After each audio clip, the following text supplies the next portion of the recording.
On va lire ce passage. Je vais demander à mon épouse de le lire, mais avant, je veux vraiment demander au Seigneur qu'il nous donne sa paix, sa tranquillité pour pouvoir partager ce message.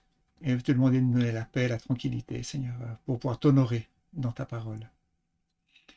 Donc, je vais demander à mon épouse de pouvoir nous lire Galates 1, de 11 à 17. 17. 30 secondes maintenant là. Voilà, c'est bon. Je vous déclare, frères, que l'évangile qui a été annoncé par moi n'est pas de l'homme, car je ne l'ai ni reçu ni appris d'un homme, mais par une révélation de Jésus-Christ. Vous avez su en effet quelle était autrefois ma conduite dans le judaïsme, comment je persécutais à outrance et ravageais l'Église de Dieu, et comment j'étais plus avancé dans le judaïsme que beaucoup de ceux de mon âge et de ma nation, étant animé d'un zèle excessif pour les traditions de mes pères. Mais lorsque plut à celui qui m'a mis à part dès le sein de ma mère et qui m'a appelé par sa grâce de révéler en moi son Fils, afin que je l'annonce parmi les païens, aussitôt je ne consultais ni la chair ni le sang. Et je ne montai point à Jérusalem vers ceux qui furent apôtres avant moi, mais je partis pour l'Arabie. Puis je revins encore à Damas. Merci, Miroj. Voilà, on a ce passage qu'on a, dont on a introduit il y a 15 jours par Pasteur Jean-Sébastien ce livre de Galates. Et la semaine dernière, on a partagé les premiers versets de 6 à 10. Et maintenant, on voit que, que Paul est en train d'expliquer un petit peu son arrière-plan. Après avoir dit qu'il n'y a pas d'autre évangile, après avoir proclamé l'unicité de l'évangile de Christ, que même lui, si lui ou un ange venait qu'un autre évangile, euh, il euh, il faudrait pas l'écouter, il serait anathème. Et maintenant, il veut nous expliquer un petit peu d'où vient sa révélation. Comment est-ce qu'il en est arrivé là à pouvoir parler à ces gens? C'est comme un peu une lettre de présentation. On va pas voir toute sa présentation aujourd'hui parce que ce serait trop long. Je vais laisser à Jean-Sébastien la suite pour pouvoir vraiment nous expliquer la chronologie de ses voyages, quand il est parti dans le désert, quand en Arabie, quand il est revenu à Jérusalem, quand il est reparti, après qu'il a vu le concile de Jérusalem, quand il est revenu voir les apôtres pour avoir une main d'association avec eux. C'est tout un processus. Et là, je vais laisser à Jean-Sébastien le soin de pouvoir développer ça. Mais aujourd'hui, on va plutôt se concentrer sur ces déclarations. Je vous déclare, frère, cette déclaration, que l'évangile que je vous ai annoncé n'est pas de moi. Par moi n'est pas de l'homme. Et ce qu'il veut dire par là, c'est que c'est pas juste une pensée humaine. C'est pas quelque chose qu'il a pu inventer. D'ailleurs, on voit que cet évangile est vraiment un évangile qui était révélé par l'Esprit.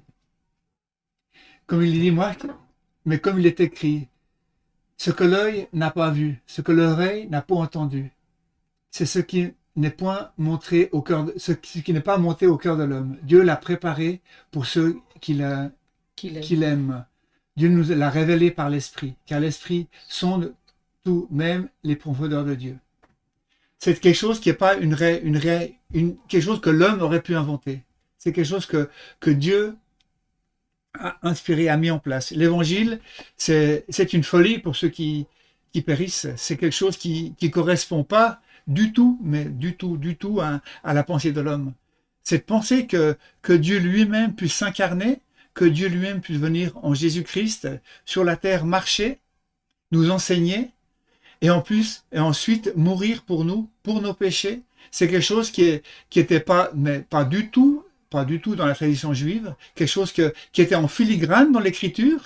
Quand on voit Ésaïe 53 ou le psaume 22, on voit très bien que ce Messie souffrant était annoncé, mais c'est quelque chose qui était pas du tout dans la capacité humaine de pouvoir inventer ces choses. C'est quelque chose que vraiment l'Esprit Saint a mis en place et l'a révélé à Paul. Il y a des gens qui prétendent que Paul était plus loin que l'évangile de Christ, mais en fait, Jésus, quand il a appelé Paul, quand il a fait tomber à terre dans le chemin de Damas, quand il lui a révélé ces réalités de l'évangile de la grâce, il a fait que préciser et amener au-delà des 4 évangiles, de ses propres paroles, un enseignement pour notre édification. Et Pierre même, quand il parle des écrits de Paul, il parle que c'est de l'écriture. C'est l'écriture même, il dit que c'est des fois difficile à comprendre, mais c'est l'écriture. Ce qu'on lit ici dans les Galates, ça fait partie de la révélation divine, et c'est des choses que Dieu a révélées à Paul pour notre édification. Le verset 12, « Car je n'ai point reçu, je n'ai reçu ni appris d'un homme, mais par une révélation de Jésus-Christ. » Là, on revient à ce verset qu'on a lu tout à l'heure. Dieu l'a préparé pour ceux qui l'aiment. Dieu nous l'a révélé par l'Esprit. Car l'Esprit sonde même les profondeurs de Dieu. C'est ce que Paul a reçu, il l'a reçu par une révélation de Jésus-Christ, par l'Esprit. Et ça, c'est très important pour l'Écriture, qu'il y ait une révélation qui soit fidèle à la pensée de Dieu, par l'Esprit Saint.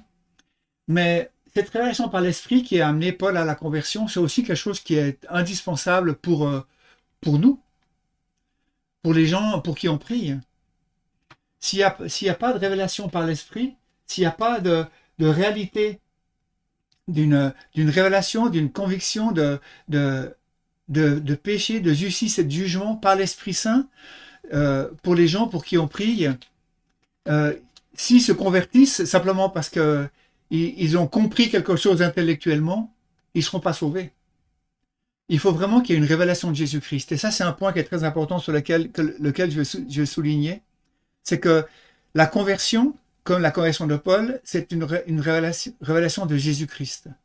On a besoin d'une révélation de qui on est face à la sainteté de Dieu, une repentance, une conviction de péché, mais aussi une révélation de qui est le Sauveur, pour qu'on puisse nous confier en lui par le cœur, par l'âme, dans les profondeurs de notre être. Et souvent, on prie pour les gens, et puis je vous encourage à prier pour vos voisins, pour vos enfants, pour vos familles, pour les gens que vous avez à cœur. Mais notre prière doit vraiment être Seigneur, amène-les à toi. Comme tu as promis, Seigneur, que tu attirerais tous les hommes à toi quand tu serais élevé, comme on a vu la semaine dernière. On a besoin que tu te révèles à eux, Seigneur. C'est vraiment la prière qu'on doit élever vers le Seigneur pour que ces gens ne soient pas seulement convaincus par notre capacité intellectuelle de leur faire comprendre par A plus B que Jésus est le Sauveur, mais qu'ils soient vraiment touchés spirituellement pour pouvoir commencer une vie nouvelle, une vie spirituelle avec le Seigneur.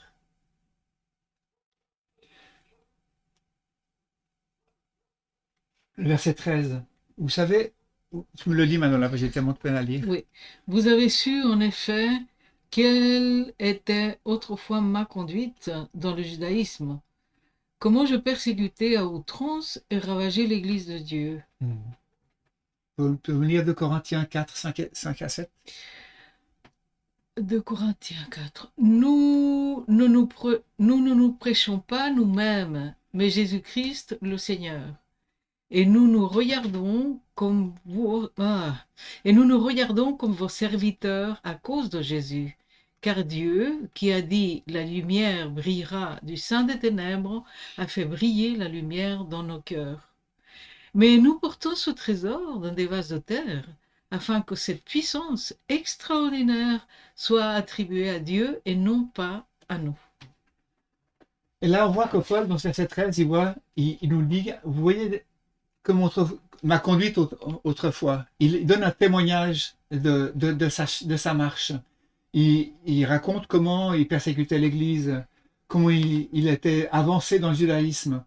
Et ce que je veux relever dans ces 2 versets 13 et 14, c'est vraiment le témoignage qu'il est en train de donner, mais il ne se prêche pas lui-même. Il ne veut pas se glorifier lui-même. Témoigner sans glorifier la chair. C'est un peu ça le point que je veux relever. Euh, il nous explique à quel point il était dans l'erreur, à quel point il persécutait l'Église, à quel point il était avancé, mais il n'est pas en train de parler de sa vie passée comme quelque chose de glorieux. Ailleurs, dans les Écritures, il dit qu'il regarde ces choses comme étant des déchets, comme étant des choses qui sont bonnes à jeter pour pouvoir avoir la connaissance de Christ. Et là, on voit que dans 2 Corinthiens 4, 5, 7, il dit nous ne nous prêchons pas à nous-mêmes, mais Jésus-Christ le Seigneur. Et ça, c'est important dans notre témoignage même si on est appelé à parler de nos passés, j'étais comme ça, j'étais hypothétiquement drogué, ou j'étais hypothétiquement un coureur de filles, j'étais hypothétiquement un alcoolique ou je sais pas quoi. C'est pas ça notre identité actuelle. Notre identité actuelle, c'est d'être des nouvelles créatures en Jésus-Christ. Et si on peut parler de nos passés, notre passé qui a été cloué à la croix, toutes ces choses qui nous condamnaient, si on peut parler de ça, il faut vraiment les mettre, comment dire ça, en sourdine, pas exagérer sur ces choses, pour vraiment élever Jésus-Christ, élever son œuvre à lui, élever la rédemption, élever la nouvelle vie qu'il nous a donnée. Souvent, on voit des gens qui magnifient, qui élèvent tellement leur ancienne vie que pour finir, la nouvelle vie de Christ pâlit à côté de leur ancienne vie. Et puis c'est triste, hein, c'est triste de faire ces erreurs dans le témoignage. C'est bien que les gens puissent s'identifier à notre marche passée, mais cette identification à notre marche passée, ils puissent s'identifier à notre repentance, à notre rejet de cette marche passée, pour pouvoir rentrer dans la vie nouvelle. Et là c'est ce que je voulais souligner dans ces versets 13 et 14. Il parle qu'il avait un zèle excessif. Il était animé d'un zèle excessif, le verset 14. Et comme j'étais avancé dans le judaïsme que beaucoup, et comme j'étais plus avancé dans le judaïsme que beaucoup de ceux de mon âge et de ma nation, étant animés d'un zèle excessif. Ça, c'est un autre point que je voulais souligner dans ce zèle excessif. C'est une chose qui est vraiment une chose qui est attachée à la chair, ce zèle excessif. Cette manière de vouloir servir le Seigneur dans un esprit de concurrence, un esprit de comparaison, un esprit de vouloir plaire, un esprit qui est pas seulement l'esprit qui veut servir Dieu dans une relation de fils, comment dire, agradecido, comment on dit en français, reconnaissant, de fils reconnaissant à son père pour le salut, pour la vie nouvelle, mais dans un esprit de vouloir prouver quelque chose au monde, de pouvoir trouver son identité dans la manière dont on partage l'évangile. Et on voit par exemple de Romains 10.2, je leur rends témoignage qu'ils ont un zèle pour Dieu, mais non selon la connaissance. Et dans ce verset-là de Romains 10.2, on voit qu'il leur manque la connaissance. Et c'est pas seulement la connaissance intellectuelle dont il parle là, c'est la relation avec Dieu. Ils ont un zèle, mais qui n'est pas connecté avec leur relation avec Dieu. C'est pas parce qu'ils connaissent Dieu, c'est pas parce qu'ils aiment Dieu que leur cœur déborde de pouvoir servir Dieu, d'avoir un zèle pour partager sa parole, pour pouvoir aimer. C'est un zèle qui est simplement qui cherche simplement à être dans la religiosité. Je veux gagner des points, je veux témoigner, je veux amener des convertis, je veux parler de Dieu, mais en fait, c'est dans un esprit charnel. Ou dans Jean 16, 2, il est dit que l'heure vient où quiconque vous fera mourir rendra un culte à Dieu. Ce zèle de pouvoir Croira rendre un culte à Dieu. quoi? Croira rendre un culte à Dieu, oui. C'est ça. C'est cette espèce de zèle qu'on voit chez les musulmans, par exemple, qu'ils ont un zèle pour pouvoir servir leur Dieu jusqu'à tuer les chrétiens. Ces zèles amers comme Paul avait, qui voulait tuer les chrétiens, qui les pourchassait, qui les amenait devant les tribunaux juifs pour pouvoir lui remplir son œuvre de bon juif, comme maintenant le font ceux qui se croient être des bons musulmans, rendre un culte à Dieu en nous amenant à la mort. Et ce zèle, c'est un zèle amer, c'est un zèle qui n'amène à rien, c'est un zèle qui est motivé par des motivations charnelles. Par contre, il y a un zèle qui vient de Dieu, un zèle qui vient de l'Esprit. Tu peux me lire Romains 12, 11 Romains 12, 11. donde? Romains 12. Ayez du zèle et non de la paresse. Soyez fervents d'esprit, servez le Seigneur. À qui, là, il nous est dit que Dieu nous demande d'avoir du zèle et pas de la paresse, d'être fervent d'esprit. Comment avoir ce zèle? En étant fervent d'esprit, en cherchant, en ayant une vie de prière, en ayant une vie de relation avec Dieu, en ayant une source de vie en lui. Et cette source de vie en lui, dans notre relation avec lui, nous donne un zèle qui nous sort de la torpeur, qui nous sort de la paresse, qui nous amène à simplement avoir son nom au bout des lèvres, avoir sa présence dans nos vies, et pour être zélé pour les bonnes œuvres. C'est vraiment un zèle qui vient de notre relation avec Dieu.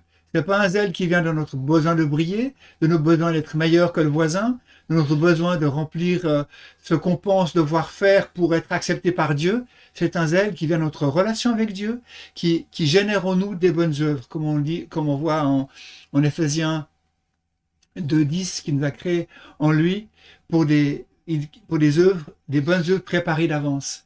Dans notre relation avec lui, on est amené à avoir des bonnes œuvres quand on est fervent d'esprit.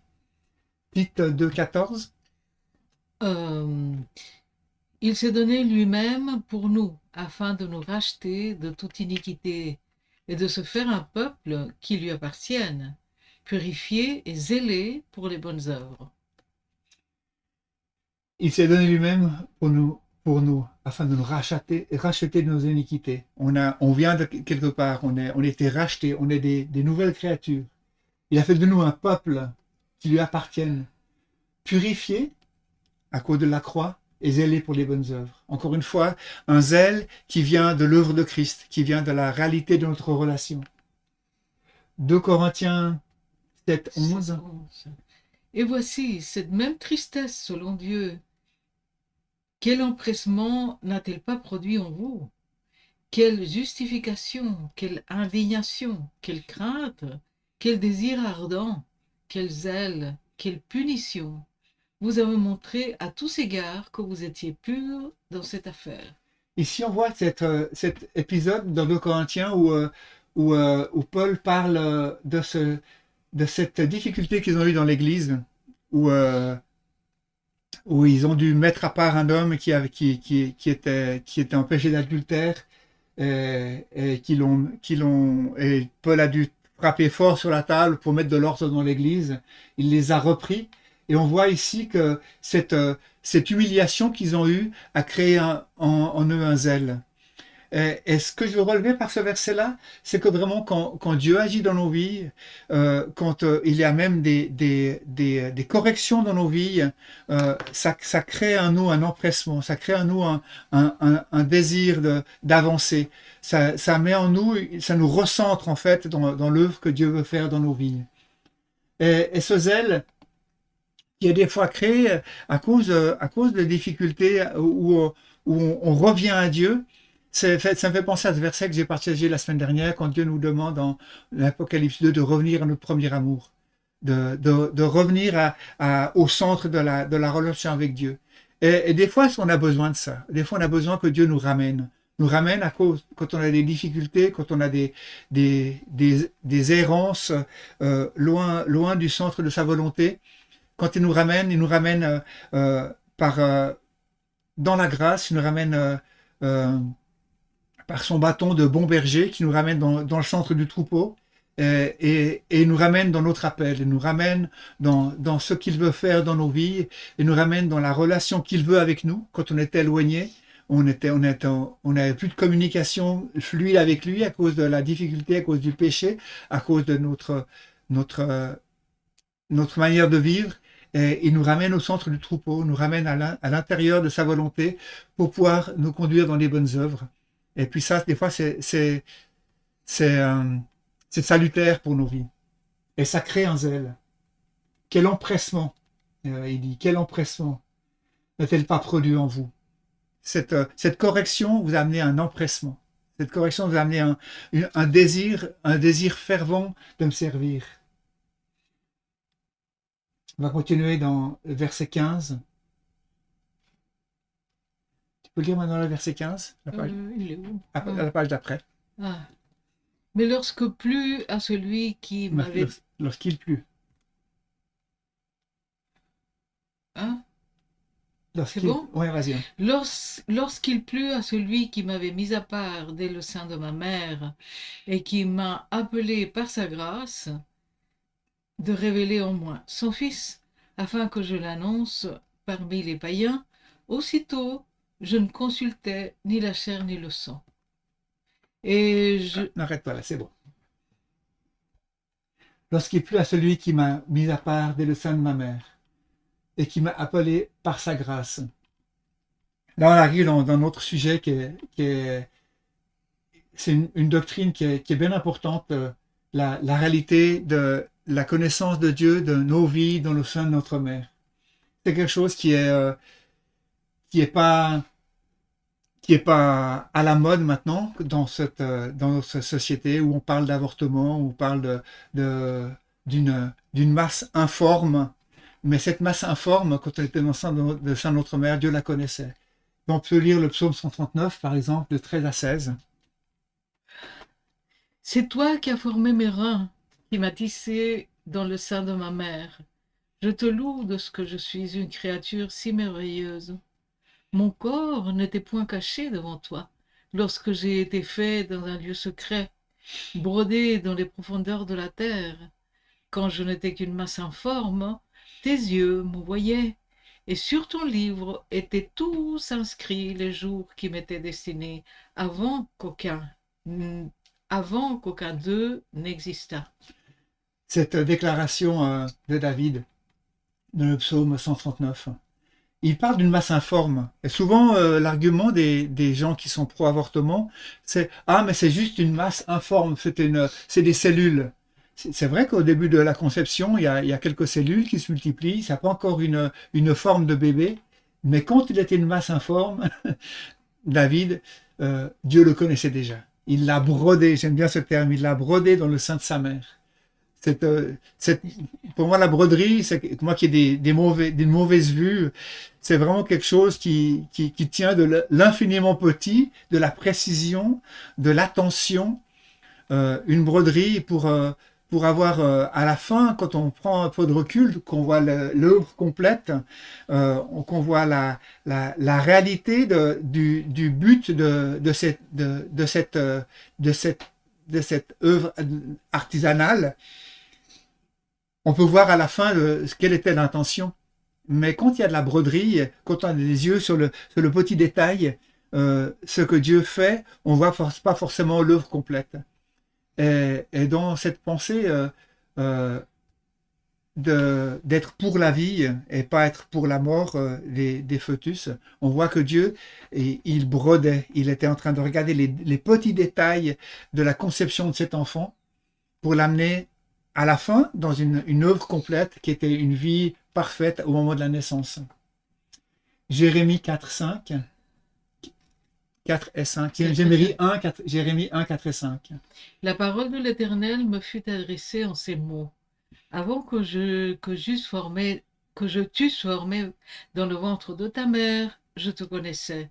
Et avant que tu fusses sorti de son sein, je t'avais consacré et je t'avais établi prophète des nations. Encore une fois, là, dans Jérémie, on voit que Dieu l'a appelé depuis le ventre de sa mère pour être prophète. Comme Paul dit que euh, dans ce passage qu'on vient de lire, celui qui m'a appelé de le sein de ma mère. Là, Jérémie, c'est pareil. Il était appelé de le sein de sa mère. Il y a une réalité que Dieu nous connaît dès le sein de notre mère. Il nous connaît depuis toute l'éternité. Hein. Mais là, précisément, où Ésaïe, dans une version de Darby, qui est assez plus précise, parce que dans Darby, il dit dès ma naissance, mais en fait, la réalité, c'est dès le ventre qu'on va lire. Ésaïe 49, 1 et verset 5. Écoutez-moi, îles, et soyez attentifs, peuplades lointaines. L'Éternel m'a appelé dès le ventre, dès les entrailles de ma mère. Il a fait mention de mon nom. Et maintenant, dit l'Éternel, qui m'a formé dès le ventre pour lui être serviteur, afin de lui ramener Jacob. Quoiqu'Israël ne soit pas rassemblé, je serai glorifié aux yeux de l'Éternel et mon Dieu sera ma force. Là, on voit qu'aussi Ésaïe, il nous parle de ça, que Dieu le connaissait dès le ventre, dès ses entrailles, dès les entrailles de sa mère. C'est une réalité dont Dieu nous parle ici dans Galates 1. Ça vaut la peine de le relever parce que la Bible est claire par rapport à ces choses-là. La Bible est tout à fait claire. Dieu nous connaît dès le sein de notre mère. On est déjà des créatures connues de Dieu. Ce que je veux dire, une créature, c'est un être à part. Souvent, l'argument qu'on voit dans les arguments pro-avortement, c'est ah mais c'est mon corps, je fais ce que je veux de mon corps. Non, c'est pas c'est pas le corps de la mère, c'est déjà un enfant, un enfant qui est séparé génétiquement du corps de la mère. C'est un être à part entière depuis le moment de la conception jusqu'à sa naissance et jusqu'à sa mort. Nous sommes tous des anciens fœtus. Nous sommes des créatures qui avons été conçues depuis la fécondation d'un ovule par un spermatozoïde. Et depuis ce moment-là, nous avons une génétique qui est différente, qui est séparée du corps de notre mère.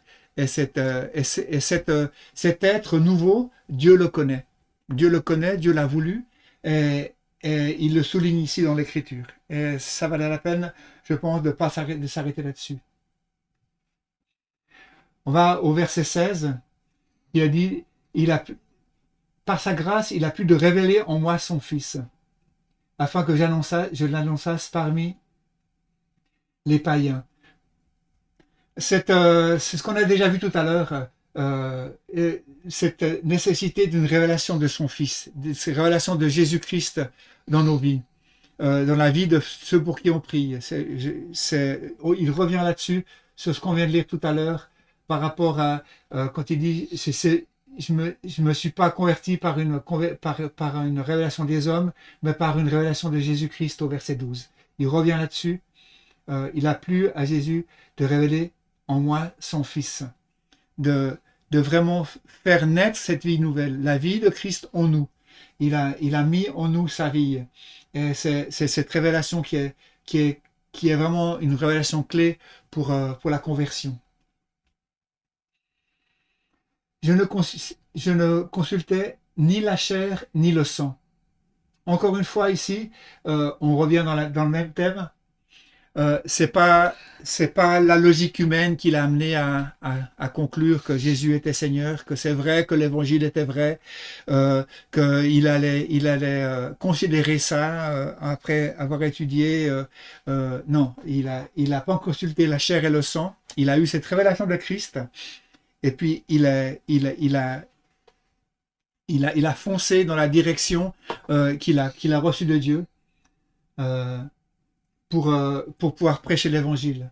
On voit dans Matthieu 16, 17.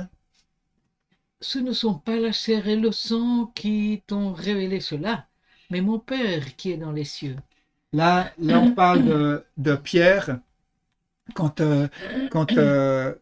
dans Jean 6, on a ce même passage, quand Pierre dit, mais quand Jésus leur pose la question aux disciples, mais qui dites-vous que je suis? Et puis Pierre lui dit, tu es le Messie. Et Jésus lui dit, ce ne sont pas la chair et le sang qui t'ont révélé cela, mais mon Père qui est dans les cieux. C'était une révélation de Jésus-Christ. Jésus-Christ a été révélé à Pierre comme étant le Messie. 1 Corinthiens 2, 13 et 14. Nous en parlons non avec des discours qu'enseigne la sagesse humaine, mais avec ceux qu'enseigne l'esprit. L'homme naturel, littéralement l'homme de chair, ne reçoit pas les choses de l'esprit de Dieu. On ne parle pas avec des discours de la sagesse humaine, mais avec ce qu'enseigne l'Esprit. C'est vraiment l'Esprit Saint qui doit nous enseigner, l'Esprit Saint qui doit révéler Christ en nous, c'est l'Esprit Saint qui doit nous conduire. C'est pas la sagesse humaine qui nous permet de cerner ces choses-là. Parce que l'esprit de l'homme ne reçoit pas l'Esprit de Dieu. Jean 1, 13. Lesquels sont nés non du sang, ni de la volonté de la chair, ni de la volonté de l'homme, mais de Dieu. Il nous parle de la conversion. Ils ont tous, ceux qui l'ont reçu, en verset 12, ils auront le pouvoir de devenir enfants de Dieu, lesquels sont nés non du sang, ni de la volonté de la chair, mais de la volonté, ni de la volonté de l'homme, mais de Dieu. Cette volonté de Dieu qui nous amène à lui. C'est la volonté de Dieu qui place son esprit en nous. 1 Pierre 1, 9.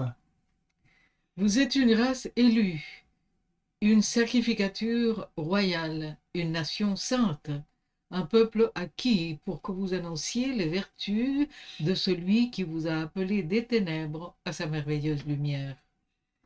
C'est lui qui nous a appelés des ténèbres. C'est lui qui nous a appelés des ténèbres. C'est son œuvre à lui qui nous a appelés des ténèbres à sa lumière. C'est pas nous qui avons été capables de convaincre notre voisin. C'est lui qui appelle. C'est lui qui fait cette œuvre. Et là, il fait de nous des sacrificateurs.